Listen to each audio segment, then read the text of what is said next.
Hello, hello. All right. So as we said, as I was just saying, the Ugandan regime is in violation of the United Nations Charter of Human Rights. And in keeping with the theme of United Nations 80th Assembly celebration, 80-year celebration of the United Nations, we are calling on the United Nations member states to stand together with Ugandans to hold the regime of Yoweri Museveni accountable for its human rights abuses and violations of Ugandans' rights.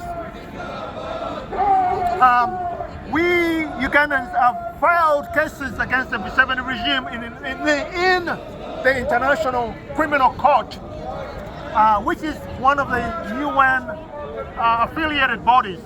We are asking for member states, especially members of the Security Council, to support Ugandans' cases against the regime of Yoweri Museveni at the International Criminal Court.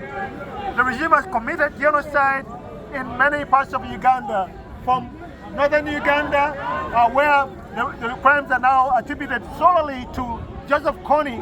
But as a documentary, a brilliant genocide indicates, narrations of victims say the Ugandan regime was very much responsible for the atrocities and the genocide in northern Uganda as Kony. So we are saying the United Nations should tell the ICC to also hold the Museveni regime accountable. It should not be a one-sided. Justice cannot be served when it's one-sided.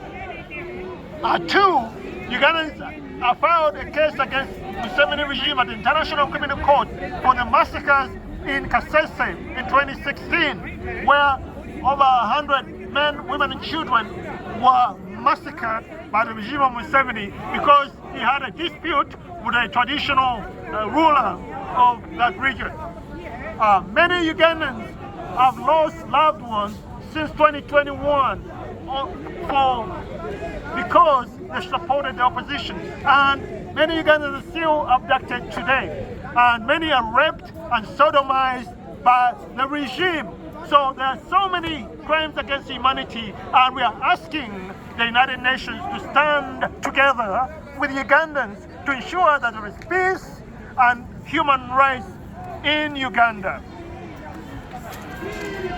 So, dear members of the United Nations, we Ugandans are peaceful people, but without human rights, without accountability, Ugandans may reach a point where they take to the streets, and as history has shown, whenever Ugandans go to the streets, the regime of Museveni brings out the army, brings out the black mambas that are sponsored by the United States and Europe, and kills scores of people.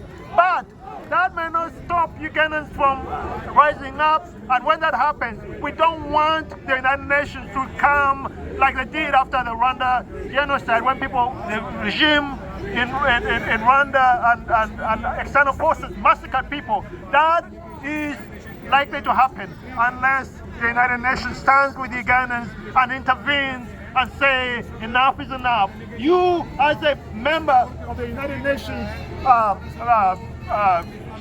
Council Assembly, Uganda and Museveni, you should honor your commitments under the UN Charter of Human Rights. So basically, that is why our message today, and we are calling on all peace-loving member nations to stand with us and stand with all other countries. I see other countries here from India, the Punjabi are also asking for the same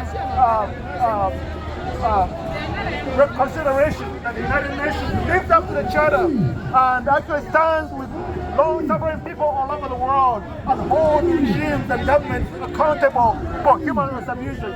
I see people from Guinea over here. They're also standing for human rights and democracy in their country. So the United Nations should live up to the charter and stand for human rights everywhere, because otherwise there is no peace, there is no human rights, and there cannot be development when there is no peace.